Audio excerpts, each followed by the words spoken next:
মানুষ সংঘর্ষ করেন জীবনের সামনে এগোনোর জন্য, সাফল্য লাভ করার জন্য, মহান কর্ম করার জন্য। কখনো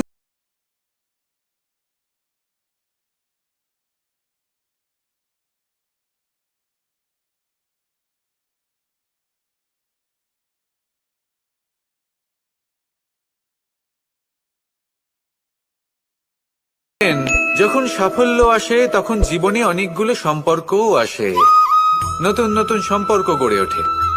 কিন্তু যখন ব্যর্থতা আসে তখন খুব কম সম্পর্ক গড়ে ওঠে। আর বেশিরভাগ সময় এই ব্যর্থতার সময় গড়ে ওঠা সম্পর্ক আজীবন আপনার সাথে থেকে যায়। সাফল্য হোক বা অসফলতা, তার কোনো প্রভাব সেই সব সম্পর্কে পড়ে না। সেখানেই সাফল্যের পরে যে সম্পর্ক গড়ে ওঠে, বেশিরভাগ সময় এমনও দেখা যায় যে তার মধ্যে বেশিরভাগ মানুষ আপনাকে নিজের কাজে লাগাবেন, আপনাকে ব্যবহার করবেন, সময় এলে পরে আপনাকে ঠকাতেও পারেন। এর অর্থ এটা নয় যে আপনি জীবনে নতুন সম্পর্ক বানাবেন না, অবশ্যই বানাবেন, কিন্তু ব্যক্তি এবং সম্পর্কের পরখ করা আবশ্যক, আর সময় সময় সেটা করা আবশ্যক। যে কটি সম্পর্ক আপনার জীবনে আছে, যারা আপনার সাথে জড়িয়ে সারা জীবন, যারা আপনার সাথেই থাকবেন, তাদের যত্ন নিন আর তাদের সাথেই অগ্রসর হন। আর আমার সাথে ভালোবেসে বলুন, রাধা রাধা। জীবনের যাত্রাপথে সব থেকে বেশি গুরুত্বপূর্ণ হলো সম্পর্ক, কারণ এই সম্পর্কগুলো আমাদের সেই ব্যক্তির সাথে পরিচিত করায় যাদের হাত ধরে আমরা এই জীবনযাত্রার পথে অগ্রসর হই। এবার এই সম্পর্কে আপনার কথাবার্তা, আপনার ব্যবহার, এটা অত্যন্ত গুরুত্বপূর্ণ। তাই প্রশ্ন হলো, যাদের সাথে আমাদের এই সম্পর্ক গড়ে উঠেছে তাদের প্রতি আমাদের আচরণ কেমন হওয়া উচিত, তাদের সাথে কেমন ভাবে কথা বলা উচিত। এর একটা বড়ই সহজ উত্তর আছে, দর্পণ। আপনি নিজেকে যেভাবে দর্পণে দেখেন, সেভাবেই দর্পণের দিকে তাকান এবং কল্পনা করুন যে আপনার স্থানে সেই ব্যক্তি আছে আর সে আপনাকে দেখছে। এবার বুঝতে চেষ্টা করুন যে আপনার কেমন ব্যবহার হওয়া উচিত, তার আপনার ব্যবহার কেমন হলে ভালো লাগবে আর কেমন হলে তার অনুচিত বোধ হবে। শুধু এইভাবেই সেই ব্যক্তিকে বুঝতে চেষ্টা করুন।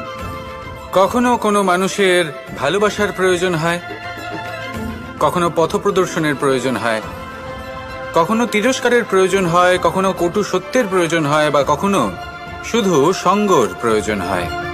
যদি দুজন ব্যক্তি এভাবেই একে অপরকে বুঝে অগ্রসর হন, তাহলে এই সম্পর্ক আজীবন চলতেই থাকবে।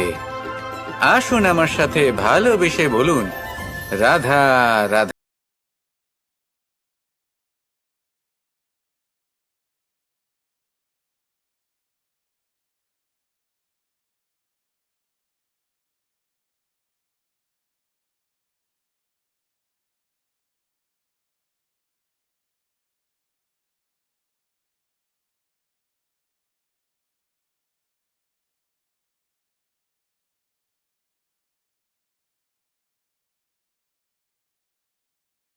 কিন্তু নতুন নির্মাণ হয়, এটাই তো প্রকৃতি আমাদের শেখায়। এই দেখুন না, যখন এই মেঘ বিভাজিত হয়, ভেঙে পড়ে, তবেই তো বর্ষা আসে, আর বর্ষার পরেই এই মাটির সিঞ্চন হয়। একটি বীজ, সেটা ভাঙার পরে তবেই সেখান থেকে সে অঙ্কুরিত হয়। তাই ভেঙে পড়ার কথা শুনে ভেঙে পড়বেন না। তারপর যে সব নির্মাণ হতে চলেছে তার উপর মনোনিবেশ করুন। আর হ্যাঁ, যদি সংসারে এমন কিছু থাকে যা ভাঙবেন না, তাহলে সেটা হলো বিশ্বাস। জীবনে কখনো কারোর বিশ্বাস ভঙ্গ করবেন না। যখন ব্যক্তির বিশ্বাস ভঙ্গ হয়, তখন তার আত্মা আহত হয়। আসুন আমার সাথে ভালোবেসে বলুন, রাধা রাধা।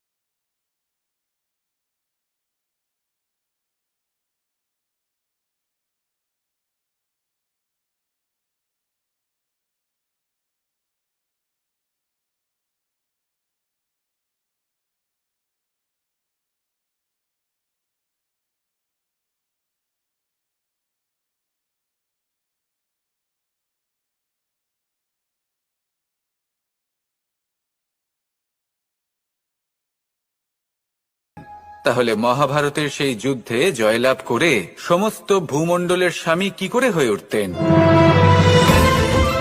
অর্থাৎ হতে পারে সিংহ বনের রাজা, কিন্তু শিকার নিজে পায়ে হেঁটে তার কাছে আসে না। সেই ভোজন লাভ করার জন্য সিংহকে কর্ম করতেই হয়। তাহলে আপনার ভাগ্যে যেটা আছে সেটা আসবে, কিন্তু কর্মের জোরে আসবে। তাই কর্ম করতে থাকুন আর আমার সাথে ভালোবেসে বলুন, রাধা রাধা। মানুষ যখনই কোনো কাজ করেন তখন ওনার মনে একটা প্রশ্ন অবশ্যই আসে যে এই কাজের পরে লোকে নিন্দা করবে নাকি প্রশংসা করবে। এই বিষয়ে ভাবতে ভাবতে ওনারা এটা বুঝতে ভুলে যান যে নিন্দা এবং প্রশংসার বিষয়ে ভেবে ওনারা নিজেদের একাগ্রতা এবং সমর্পণ দুটোই হারিয়ে ফেলেন। নিন্দা হবে ভেবে ভয় পাওয়ার কি প্রয়োজন? নিন্দাতে অনুচিত কি আছে? উচিত দৃষ্টিভঙ্গি দিয়ে ভেবে দেখুন। নিন্দা এবং প্রশংসা এই দুটোই হলো অনিবার্য। নিন্দা যখনই হয় তখন যে যাই বলুক না কেন, আপনি একটা সুযোগ লাভ করেন, একটা সুযোগ নিজের ভুল বুঝতে পারার। সেটা শুধরে নিতে পারেন, নিজের পথ বদলে নিতে পারেন আর সাফল্যের পথে অগ্রসর হতে পারেন। একটা শিক্ষা পাওয়া যায় এই নিন্দা দ্বারা। আর যখন প্রশংসা লাভ হয় তখন আমাদের মন আনন্দে ভরে ওঠে। এই দুটোই অত্যন্ত প্রয়োজনীয়। সেই জন্য নিন্দা এবং প্রশংসার এই খেলায় জীবনের অঙ্কটা বদলে ফেলবেন না, সেটা অনুচিত হবে। কারণ জীবন না শুধু নিন্দার বিষয় আর না শুধু প্রশংসার, জীবন হলো আত্মিক সুখের বিষয়। যখন আপনি কোনো শ্রেষ্ঠ কাজ করেন, আপনার মন আপনাকে বলে দেবে যে আজ আপনি কোনো শুভ কাজ করেছেন। সেটাই হলো আত্মিক সুখ, এটাই হলো জীবন। তাই নিন্দার মাধ্যমে যে দুঃখ জীবনে আসে বা ফেলে আসা অতীতের জন্য আপনার জীবনে যে দুঃখ আসে, সেগুলো ভাবা বন্ধ করে দিন আর কর্ম করুন এই বর্তমানের জন্য, আগামী ভবিষ্যতের জন্য।